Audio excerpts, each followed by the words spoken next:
오늘은 계약할 때마다 많이들 물어보시고 도장 찍기 직전에 변경을 하는 내용이죠. 바로 계약 기간에 대한 부분입니다.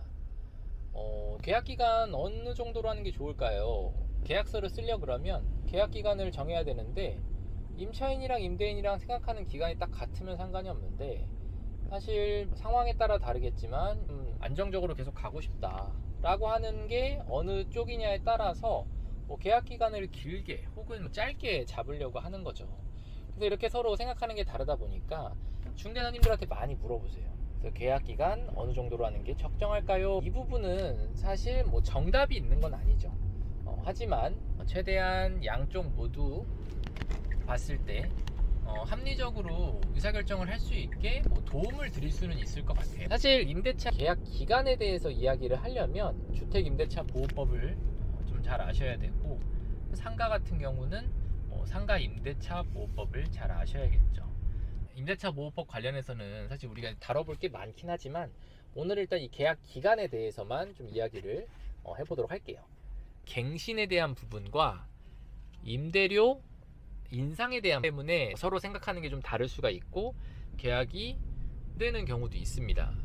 계약 갱신이나 임대료 인상에 대한 제한, 이런 부분은 상업용이든 주거용이든 임대차 보호법에 명시가 되어 있는 부분이에요. 적용하는 기준은 다르지만 둘 다 존재합니다. 그럼 먼저 주거용 부동산 계약은 어떻게 하는 게 좋나요? 사실 이 갱신이라는 제도가 있기 때문에 임차인 입장에서는 짧게 계약 기간을 잡는 거를 추천을 드려요. 왜냐하면 어차피 갱신을 하려고 그러면 갱신을 할 수 있습니다. 그런데 이 최초 계약 기간이 중요할 때도 있어요. 주거용 부동산에서 이 갱신은 기간이 아니라 횟수입니다. 그래서 1회에 한해서 2년까지 계약을 갱신할 수가 있어요. 그러면 내가 첫 번째 계약을 예를 들어 1년을 했다. 그러면 1년 플러스 2년 해서 3년까지 사실 수 있는 거고요.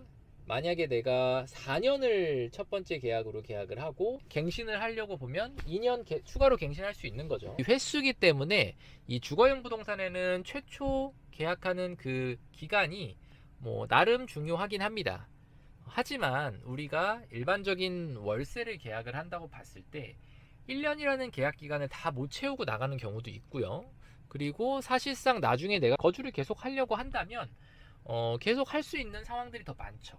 정작 안 되면 옆집으로 이사를 갈 수도 있을 거고, 그래서 대체가 쉽기 때문에 오히려 계약을 시작하실 때는 기한을 최대한 좀 짧게 잡으시고 나중에 갱신을 한번 하시고, 그리고 그때 그 이후에 더 사시려고 한다면 그때 좀 새로운 계약을 한다거나 아니면 주변의 다른 부동산으로 이사를 한다거나 하는 경우가 좋을 것 같습니다.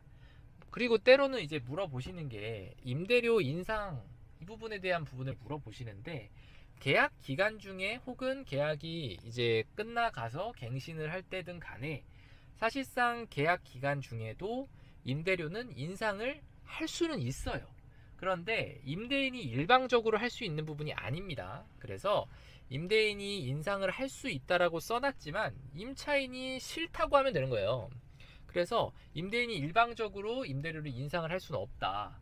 그렇게 임대료를 인상한다 그래도 1년에 5%의 제한이 걸려 있죠. 거기다가 만약에 주택 임대사업자까지 되어 있다. 그러면 계약자는 바뀌어도 내가 등록해 놓은 임대 기간 동안은 연 5%의 인상률을 유지를 해야 됩니다. 이것도 사실은 상가 임대차랑은 좀 다른 부분이죠. 그래서 제가 이 주거용 부동산을 계약을 하는 상황에서는 일단은 임대인에게 드리는 말은 주택임대사업자로 처음 임차인이 들어오는 상황이다. 그러면 대부분 이제 10년 정도 장기 임대로 등록을 해 놓으시잖아요.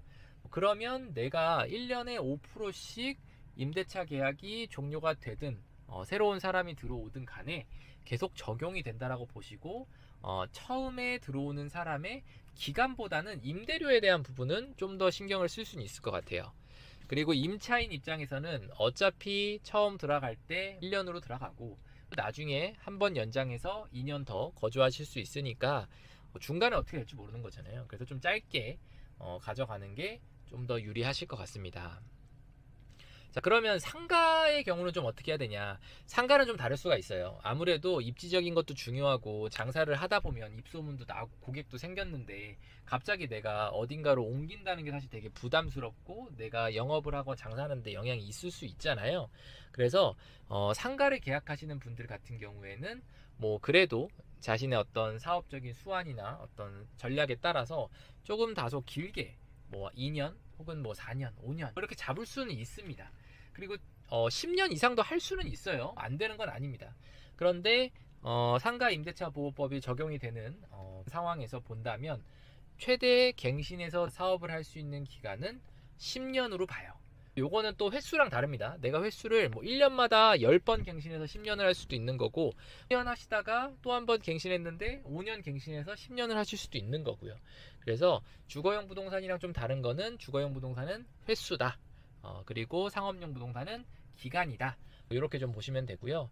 그리고 임대료 인상에 대한 부분은 이 계약이 지속되는 동안 갱신을 포함해서요. 이런 상황에서는 임대료 인상이 마찬가지로 연 5%를 넘어갈 수가 없습니다. 하지만 이제 중요한 부분은 계약이 갱신이 아니라 종료를 하고 다시 계약을 하는 경우들도 있을 수 있죠. 동일한 사람들끼리 계약을 하지만 기존 계약을 종료하고 새롭게 계약을 하는 경우도 있고요. 아니면 내가 이제 중간에 임차 기간을 다 채우지 못하고 나는 나가는데 새로운 사람이 들어오는 상황. 뭐 이렇게 기존의 임대차 계약이 종료가 되고 새로 계약을 하는 경우에는 임대료에 대한 부분도 사실 새로 정할 수가 있고요. 하지만 임차인 입장에서 임대료가 뭐 5% 이상 올라가는 부분이 불리하다고 생각할 수 있지만 임대인 입장에서는 이 계약에 대한 갱신 기간을 다시 리셋하고 또 10년으로 가져가게 되는 불리함이 있을 수 있어요. 그래서 계약을 종료하고 새로운 계약으로 시작하는 거, 사업체를 내가 누군가에게 넘겼다. 그럼 이랬을 때도 마찬가지로 내가 가지고 있는 이 계약 갱신에 대한 이 권리까지도 넘기게 되는 거거든요. 그래서 임대차 계약을 조건이 동일하다고 해서 갱신이 됐다거나 혹은 내가 권리를 양도했다고 보지는 않고요. 그래서 내가 상가에 새로 들어가는데 그럼 이 계약이 기존에 있는 임차인의 권리를 내가 승계받아서 진행하는 형태이냐 아니면 새롭게 시작하는 형태이냐 이런 부분도 사실 신경을 좀 쓰셔야 되고 새롭게 시작을 하는 경우에는 이제 임대료에 대한 부분 달라질 수 있다. 근데 이게 사실 중간에 계약 기간을 채우지 못하고 상가를 양도해야 되는 경우에 본인이랑 동일한 계약 조건으로 새로운 임차인이랑 계약을 해줬으면 하죠. 그런데 내가 계약을 누군가 다른 사람에게 이제 이 가게를 넘기려고 하는데 갑자기 임대인이 월세를 올립니다. 그래서 이 권리금이 회수를 못한 상태에서 계약이 깨졌어요. 그러면 이거는 임대인이 흔히 우리가 얘기하는 권리금 받는 걸 방해한 행위로 볼 것이냐. 이거는 이 계약 기간이 종료하기 언제부터 진행을 했는지를 좀 보셔야 돼요. 그래서 계약이 끝나기 6개월 전부터 나는 이 권리금을 회수할 수 있는 어떤 방법들을 찾게 되고 그 사이에 이 내가 찾아온 누군가와 계약을 하는 데 있어 시세와 큰 차이가 날 정도로 임대료를 올린다거나 본인이 직접 사용을 한다고 하면서 이것도 주거용 부동산 좀 다른 게 상가 같은 경우에는 본인이 사용을 한다라고 해서 임차인이 계약을 갱신하거나 새로운 계약자와의 계약을 거절할 수가 없습니다. 그래서 임대인이 계약 갱신 혹은 권리금 회수하는 걸 방해하지 않은 상태에서 계약을 종료할 수 있는 방법들 뭐 여러 가지가 있지만 본인이 사용하겠다고 얘기하는 경우에는 사실 임대를 한다거나 혹은 영업용으로 사용을 해서는 안 돼요.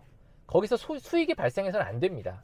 그래서 1년 6개월 동안 정말 그냥 놀린다라고 생각을 하셔야 되지 그걸 내가 뭔가 직접 사용을 한다거나 혹은 다른 사람에게 임차를 준다거나 하는 거 다 안 됩니다. 그래서 이럴 때는 권리금 회수를 방해한 것으로 보일 수 있어요. 그런데 계약 종료가 아직 한참 남은 상황에서 내가 다른 사람에게 이 가게를 넘기고 이 사람과 계약을 하라고 한다. 그것도 나랑 동일한 조건에서 이렇게 했을 때 사실상 임대인은 그것을 받아들이지 않을 수 있죠. 왜냐하면 이 계약이라는 것 자체는 당사자가 누구인지도 되게 중요하고 어떤 사업이 거기서 이루어지는지도 되게 중요하잖아요. 그래서 임대인이 봤을 때는 새로운 임차인이 마음에 안 들어. 뭐 그러면 기존 임차인한테 나는 이 임차인과 새로운 계약을 할 수가 없습니다. 당신이 이 계약 기간 동안 계약을 유지를 하시고 여기서 사업을 하세요. 그리고 만약에 이제 계약을 해지 통보할 수 있는 이제 그런 기간이 된다면 그때부터 데려오는 누군가에게는 권리금 회수하시는 거를 방해하는 행위를 하지는 않겠습니다 정도로 그냥 얘기하시면 되는 거예요.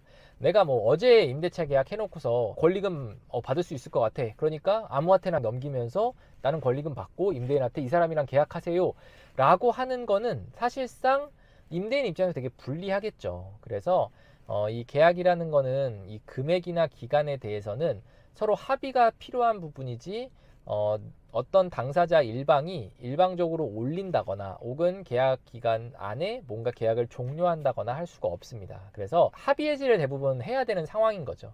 이제 그러다 보면은 아무래도 이제 임대인과 좀 얘기를 해서 임대료를 좀 높인다거나 혹은 뭔가 다른 조건으로 계약을 하게 하는 그런 협의를 하는 과정을 거치는 거예요. 그래서 이 부분은 임대인과 임차인이 서로 합의를 하고 진행할 부분이지 임차인이 동일한 조건으로 무조건 임대차 계약을 승계 받으셔야 됩니다. 이 계약을 권리금을 받을 수 있게끔 그렇게 해주셔야 돼요 라고 하는 것도 사실 그렇게 꼭 그런 것만은 아니다 라는 부분 잘 인지를 하시고 진행을 하시면 좋을 것 같습니다. 그래서 상가 같은 경우에는 내가 좀 장사에 자신이 있고 여기 입지가 되게 좋은데 좋은 조건으로 들어온 것 같아. 그러면 좀 계약 기간을 뭐 길게 가져가는 것도 괜찮아요. 그런데 사실은 내가 계약 기간 동안은 임대인이 일방적으로 상승시킬 수 있는 것도 아니고, 그리고 중간에 혹시라도 무슨 일이 생기면 내가 중도에 정리하고 나갈 수도 있고 내가 권리금을 받고 양도를 할 때도 마찬가지죠. 그래서 계약 기간을 너무 길게 잡아놓으면 내가 중간에 이 계약을 종료하거나 양도하는 데 영향이 있을 수 있습니다. 그래서 요즘같이 뭐 폐업도 많고 좀 시장 상황도 많이 변하고 이런 상황에서는 임차인 입장에서는 좀 계약을 최대한 짧게 가져가서 안 좋은 상황 혹은 변수에 의해서 계약 기간 때문에 본인이 억지로 살아야 된다거나 사업을 해야 된다거나 혹은 불필요한 피해를 보고 나와야 된다거나 하면 안 되잖아요. 본인의 어떤 상황에 따라서 이런 계약 기간을 좀 신중하게 잘 생각을 하시면 좋을 것 같습니다. 그래서 무조건 짧은 게, 무조건 긴 게 좋은 게 아니라 이 부분은 그때 상황에 맞춰서 제가 앞서 말씀드린 내용들 잘 반영을 해서 결정을 하시면 좋을 것 같습니다. 중개사님들이 뭐 1년 해라 2년 해라 이렇게 말한다고 무조건 따라가시지 마시고요. 이제 본인이 이런 내용 파악을 하셔서 진행을 하시면 좋을 것 같습니다. 네. 오늘은 임대차 계약 기간 어떻게 하는 게 좋나요? 라는 이야기로 좀 해봤고요. 도움이 되셨다면 구독과 좋아요, 알람 설정 부탁드립니다. 다음 시간에 뵐게요.